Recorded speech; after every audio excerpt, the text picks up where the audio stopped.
WhatsApp adalah aplikasi pesan untuk smartphone yang mirip dengan BlackBerry Messenger. WhatsApp Messenger merupakan aplikasi pesan lintas platform yang memungkinkan kita bertukar pesan tanpa biaya SMS karena WhatsApp Messenger menggunakan paket data internet yang sama yang digunakan seperti pada email, browsing, dan lain-lain. Aplikasi WhatsApp Messenger menggunakan koneksi 3G, 4G, atau Wi-Fi untuk komunikasi data. Dengan menggunakan WhatsApp, kita dapat melakukan obrolan online, berbagi file, bertukar foto, dan lain-lain. Pada awalnya WhatsApp dibuat untuk penggunaan iPhone. Seiring dengan perkembangannya, aplikasi WhatsApp tersedia juga untuk versi BlackBerry, Android, Windows Phone, dan Symbian. Nama WhatsApp begitu cepat populer, sehingga WhatsApp dianggap sebagai salah satu penyebab penurunnya perkembangan SMS di dunia. John Cobb dan Brian Acton mulai mendirikan WhatsApp Inc. Corporation dari nol hingga menjadi sukses seperti saat ini. Perjalanan usaha yang mereka hadapi tidak serta-merta berjalan dengan mulus. Sebelumnya, bagi teman-teman yang baru pertama kali mengunjungi channel ini, jangan lupa untuk like, subscribe, tekan tombol notifikasi, komen, dan share ke teman-teman sekalian. Mereka mengumpulkan uang sedikit demi sedikit untuk membuat perusahaan itu berkembang, sehingga akhirnya Facebook mengakuisisi WhatsApp dengan membayar mahal karya calon karyawan yang pernah mereka tolak tersebut. John Cobb memiliki 45% saham WhatsApp dan mendadak menjadi orang kaya dengan kekayaan sekitar 6,8 miliar US dollar. Kerja keras, semangat, dan pikiran positif dari John Cobb dan Brian Acton menjadi dasar kesuksesan WhatsApp. Mereka berjuang untuk mengembangkan WhatsApp dengan mengumpulkan uang sedikit demi sedikit. Kini mereka telah menuai hasil kerja keras selama ini. WhatsApp banyak dipergunakan oleh banyak orang di penjuru dunia. John Cobb lahir pada tanggal 24 Februari 1976 di daerah Pasti, bagian Kiev, Ukraina. Ayah John Cobb bekerja sebagai manajer konstruksi dan ibunya hanyalah seorang ibu rumah tangga. John Cobb berasal dari keluarga keturunan Yahudi. Daerah tempat tinggal John Cobb sangat memprihatinkan karena berbagai fasilitas seperti listrik masih sangat terbatas. Bahkan untuk mandi pun mereka harus mengantri di tempat mandi umum. John Cobb tinggal di negara dengan keadaan politik yang sering bergejolak. Ia dan keluarganya merupakan warga keturunan Yahudi, sehingga mereka harus berhati-hati.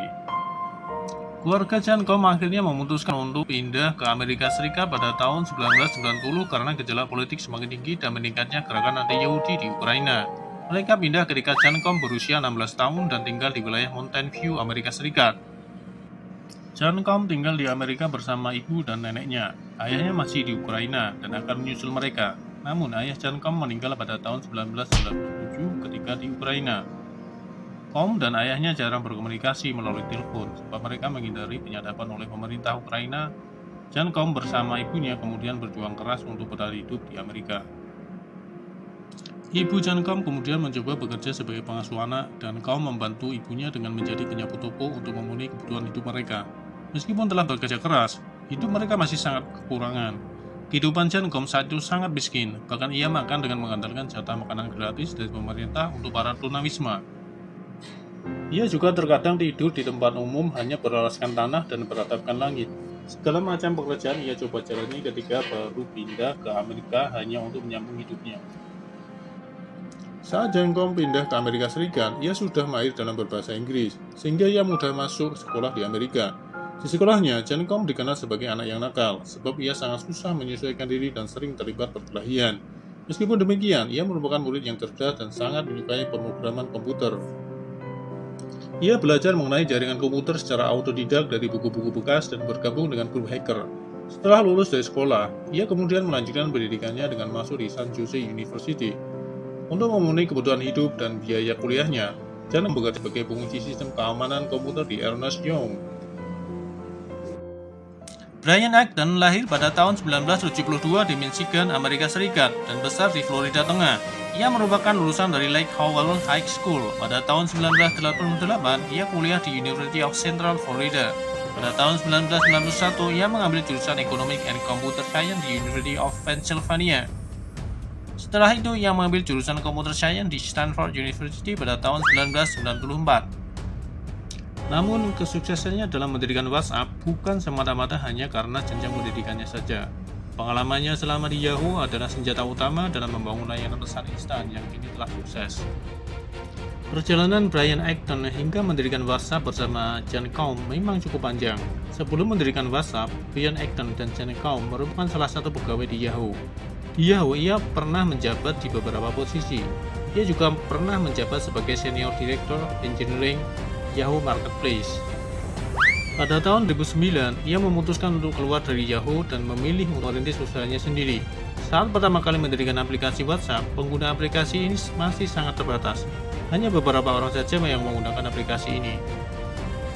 Namun perkembangan WhatsApp tampak cukup signifikan setelah hadir dalam beberapa platform dan mulai merambah dunia internasional. Beberapa perusahaan lain yang juga pernah menjadi tempat berkarir Brian Acton adalah Apple Computer Inc., Adobe Systems, dan Rockwell International.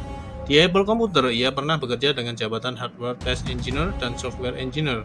Saat ia bekerja di Adobe Systems menjabat sebagai QA Engineer, dan pada saat ia bekerja di Rockwell International menjabat sebagai System Administrator.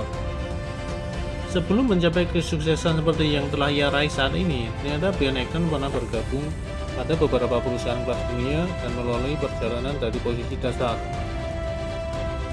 WhatsApp ini didirikan pada tanggal 24 Februari 2009 di Mountain View, California, United States oleh Brian Acton dan John Combe yang dulu bekerja sebagai karyawan Yahoo. Setelah mereka meninggalkan Yahoo pada bulan September 2007, mereka pergi ke Amerika Selatan untuk refreshing kemudian melamar ke Facebook, tetapi ditolak. Pada bulan Januari 2009, setelah Combe memberi iPhone, ia mengucapkannya Alex Vision untuk membahas potensi industri App Store. Saat itu, Combe bermodalkan $400.000 yang ia kumpulkan selama bekerja di Yahoo. Untuk mewujudkan idenya, dia memerlukan developer iPhone. Fishman memperkenalkan Combe pada seorang developer iPhone asal Rusia, yaitu Igor Solomonikov. Aplikasi yang ia buat diberi nama WhatsApp. Selanjutnya, ia mendirikan WhatsApp Inc. di California. Prosesnya tidaklah mudah. WhatsApp sering mengalami crash dan gagal beroperasi. Akhirnya Combe merasa putus asa dan berniat menutup usahanya. Tetapi Brian Acton mendorong untuk tetap berusaha selama beberapa bulan. Brian Acton akhirnya bergabung dengan Combe. Pada bulan Oktober 2009, Brian Acton mengajak 5 mantan karyawan Yahoo untuk berinvestasi $250.000 dalam pendanaan awal di WhatsApp dan diberikan posisi sebagai co-founder. Pada bulan November 2009, WhatsApp akhirnya resmi dirilis di App Store untuk iPhone. Setelah berhasil masuk ke App Store, pada bulan Januari 2010, WhatsApp sudah masuk ke BlackBerry Store pada Agustus 2010. Status WhatsApp pun berubah dari gratis menjadi berbayar. Pengguna aktif WhatsApp sudah mencapai 200 juta pada bulan Februari 2013. Jumlah tersebut meningkat 2 kali lipat pada bulan Desember dan meningkat lagi menjadi 500 juta pada bulan April 2014. Pada bulan September 2015, pengguna aktif WhatsApp sudah mencapai 900 juta. Versi awal WhatsApp hanyalah sebagai update status di kontak telepon pada iPhone. Kemudian John Combe merilis WhatsApp V2.0 yang dilengkapi dengan fitur pesan instan yang berhasil menaikkan jumlah pengguna aplikasi tersebut menjadi 250.000 pengguna. Saingan aplikasi WhatsApp ketika itu hanyalah BlackBerry Messenger. Dengan melihat terbatasnya penggunaan BBM hanya di ponsel BlackBerry, maka John Combe terus mengembangkan aplikasinya. Brian Acton kemudian membantu John Combe dengan mencari investor untuk mendanai pengembangan aplikasi WhatsApp dan terkumpul sebanyak $250.000 yang berasal dari mantan karyawan Yahoo. Brian Acton pun bergabung dengan John Combe mengembangkan aplikasi WhatsApp secara resmi. WhatsApp kemudian terus dikembangkan oleh John Combe dengan berhasil meluncurkan fitur pengiriman foto pada tahun 2009 di iPhone. Selain itu, ia juga merilis WhatsApp untuk perangkat lain seperti Android dan BlackBerry. Kemudian WhatsApp diubah menjadi aplikasi berbayar pada tahun 2010 dan mereka berhasil memperoleh pendapatan sebesar $5.000 pada bulan pertama. Hal ini kemudian membuat investor lain banyak berdatangan untuk menanamkan modalnya di WhatsApp. Ketika memasuki tahun 2011, WhatsApp berhasil masuk dalam 20 besar aplikasi populer di App Store dan salah satu investor menyuntikkan dana sebesar $50 juta ke WhatsApp dan membuat nilai WhatsApp melambung menjadi $1,5 miliar.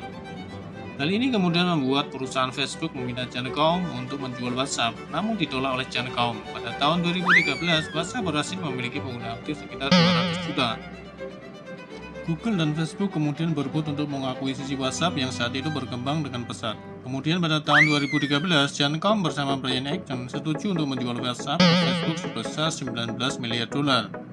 Akuisisi WhatsApp oleh Facebook membuat John Combe dan Brian Acton sebagai orang kaya baru berkat perjuangan mereka mengembangkan aplikasi WhatsApp. John Combe sendiri setelah aplikasinya berhasil dibeli Facebook, kekayaan John Combe melonjak drastis sebesar $6,8 miliar atau sekitar 80 triliun rupiah. Pada tahun 2015, kekayaan John Combe naik sebesar $7,9 miliar atau sekitar 109 triliun rupiah menurut majalah Forbes.